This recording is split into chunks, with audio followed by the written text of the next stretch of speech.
What would you say are some of the principles you have people focus on when they're looking to get lean and lose body fat so that they can retain as much muscle mass as possible? There's a few things. I would say the single most important thing.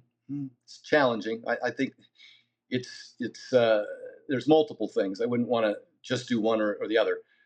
I know people think it's getting sufficient protein, and that's important. But working out, lifting weights, seems to have a greater effect on lean mass retention than the how much protein you consume. Just consuming more protein doesn't guarantee lean mass retention. You have to have a stimulus. Stu Phillips did a study where he showed people eating a gram of protein per pound and I think a half a gram of protein per pound of body weight. Uh, and so long as they had a sufficient training stimulus, they had equivalent outcomes in terms of lean mass retention on a pretty calorie restricted diet plan. So the training is a very critical component. And then getting adequate protein. And adequate, again, from Stu's research, could be as little as zero point 0.5 grams per pound of body weight. So another one that's often raised for concern is the rate of weight loss. Maybe in the short term, maybe for 30 days or 45 days, you can lose significantly more weight or a greater percentage of weight and be able to retain lean mass while training. But long term, if you have calorie deficit, a significant calorie deficit, say 1,000 calories a day, more than 25% of your total calorie intake of your daily maintenance, you'll start to see a compromise in lean mass loss. And I think that's one of the biggest complaints about the new GLP-1 GIP agonists, Zempic, Wegovy, tirzepatide, is that the rate of weight loss is so significant, and the consumers of those medications, the vast majority of them aren't training hard enough and getting sufficient protein, so they're losing more muscle mass than what might otherwise be realized from losing that kind of weight slower over an extended period of time. So I think those were the three big considerations. Don't be impatient. And about after the initial month of food bulk and water loss, etc., you're looking for about 1 to 1.5% a week of weight loss would be sensible, along with a resistance training program and sufficient protein to be able to hold on to the vast majority of your muscle, your lean mass while dieting. And sleep is a pretty critical component as well. I must say that your body becomes stingy with its fat when you don't get sufficient sleep, and you'll start burning up muscle at a higher rate. We have plenty of peer-reviewed published research showing that as well. So that becomes a critical component. And also for insulin sensitivity, that sleep is kind of goes without saying. That's the foundation upon which everything else sits. So, what should somebody's training program look like so that they can build muscle and lose fat at the same time? That's a tall order. You can recomp, body recomposition, gaining muscle and losing fat at the same time. Becomes harder and harder to do for those people who are closer to their ideal weight, who have some training history already under their belt. They're experienced lifters or intermediate. They've been lifting for a while already. That type of individual may want to be in a surplus to gain muscle, be in a deficit to lose fat. But the idea that you're going to dramatically recomp your body under those circumstances is challenging. It's not ideal. I could certainly suggest that. You're not going to gain as much muscle or lose as much fat as you would if you had specific programs. But for the relative novice who's got a significant amount of body fat to lose, maintenance calories initially, they can realize fat loss and muscle gain. The biggest thing would be the stimulus, the training stimulus, sufficient protein in the training stimulus. You're just going to have to work out. Those workouts need to be sufficient. They have to provide a sufficient stimulus to build muscle, which beginners just go to the gym and move some things around. You're going to gain muscle. But very quickly, you'll need to start taking your body somewhere it hasn't been before. You need to start progressing your loads and start training with higher intensity. I would say closer to failure. You can build muscle at a wide range of reps, from heavy 5 rep loads to light 30 rep loads. You can build an equivalent amount of muscle, but in either scenario, you're going to have to lift to within a rep or two of failure. And that, I think, is where oftentimes people go in and they'll do a set of 10 when they could have done 20. And that's not a sufficient stimulus. That's exercise. It's not training, training being measurable and progressible.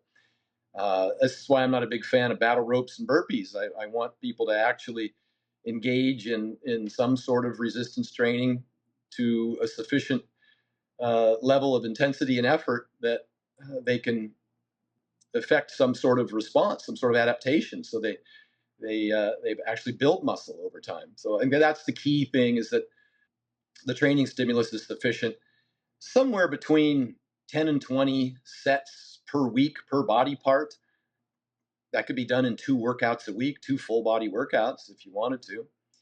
Um, Train every body part twice a week or twice every 8 days is fine. I train every other day. I do upper day off, lower day off, repeat. I just keep cycling that through, and that's an 8 day loop. Somewhere between 10 and 20 sets per body part per week. It could be less if your intensity were high enough. If you were training hard enough, you could still build muscle. And there's a host of other criterion or optimizing, things that you could do for hypertrophy that I address in my vertical diet ebook. I've got a whole chart that shows, kind of breaks down every ask, all the questions that people often ask. How long do I rest between sets? What's the how long should each rep take? How much weight do I use? Those kinds of things are all, kind of further down the list in terms of importance. Just getting in there consistently. Now we're back to implementation. Compliance is the science. What you do consistently over many weeks or months is far better than going in there and crushing yourself in any one workout that just doesn't yield very much result. And as far as adherence and implementation, I know you've talked previously on the podcast, and it's like been one of your things. You've talked about the importance of these 10-minute walks as far as adherence and getting some cardio in throughout the day. And I think sometimes people will think, and I thought this, in my early days of training, like I'm going to go lift weights to build the muscle, then I'm going to do cardio afterwards to help burn the fat. That was like my idea. And I would imagine that there's other people who kind of feel the same thing. When it comes to cardio, like what do you think is the most effective way to implement movement, I'll call it, throughout the week as well to help enhance this muscle building, fat loss journey we're talking about? Yeah. Under diet, I think, well, I didn't say it specifically. Ultimately, the best diet's the one you'll follow. We talked about long term dietary adherence, and compliance is the science. And under training, the best workout is the one you'll do. The best exercise is the one you'll do.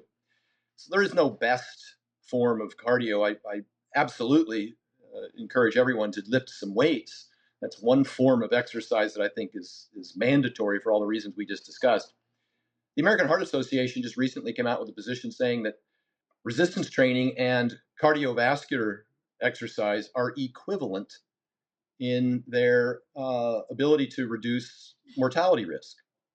And Stu Phillips did a whole write up on this as well. Having said that, a combination of the two is better than one or the other. And so I've been a big proponent of cardio. People from the conversation we're about to have oftentimes form the wrong conclusion that I'm against cardio, and I'm not. I've just said that cardio is not the best for weight loss. Cardio is great for your heart. It's great for your lungs. It's great for your general health, great for your brain. A good cardiovascular foundation is great for recovery from workouts. All those things are important. And I do a significant amount of cardio. I've done 30, 40 minutes a day of cardio in the form of brisk walk for over 10 years. I've been talking about this, since going back with Mark Bell on his podcasts there back when I was competing back in the early 90s or 2009, 2010, 2011 with Mark. So what I want to do is find some sort of cardiovascular exercise that people can do consistently. And the one that I've fallen on, and this is from somebody who's trained thousands of clients over the years, and I used to assign 40 minutes of treadmill at the gym 4 nights a week or whatever. And I just found that compliance was poor. It's very boring. There's barriers to entry to get in your car, drive to the gym, do your cardio. It's just monotonous, and it's not terribly effective for weight loss. And that's, some people lead with that as the primary reason why they're doing cardio. As you mentioned, they think that doing the cardio burns the fat. Weight loss is best addressed in the kitchen with with a calorie deficit. Lean mass retention in the gym lifting weights. Cardiovascular fitness for heart and lungs is best raising your heart rate for an extended period of time. But as far as cardio for weight loss, yes, it burns some calories on the energy expenditure side of the equation, but there's some there as you progress that over time, there are some limiting factors. So I recommend the 10-minute walk because you can do it anywhere, anytime. We do see that 3 to 4 bouts, 10-minute bouts of exercise throughout the day is better than one 30-minute bout at the end of the day, particularly for people who are in jobs that are seated. They say sitting is the new smoking, and it's much healthier to break that up into little exercise snacks. I've heard them called before, and particularly post meal because it helps with your blood sugars, postprandial glycemia. It helps with digestion, so it's very beneficial in that regard. And so the 10-minute walks is my preference. That's the one I usually recommend to all of my clients. And then if they want to add anything additional, I would propose that that be done as far as your personal preference, things that you enjoy, whether it's playing pickleball or basketball or going on a bike ride or rucking or whatever it is that you like to do. Then I'm certainly all for that. But the idea of having to go to the gym to burn calories to lose fat, that's a non-starter because people just won't do it consistently. And a couple of things happen over time. You become more efficient at that exercise. You burn fewer calories for the time invested. And secondly, particularly with the aggressive workouts. Now we're back to battle ropes and burpees. You got that trainer that loves to see you sweat and breathe hard, and prides themselves on whether or not you crawl out of the gym.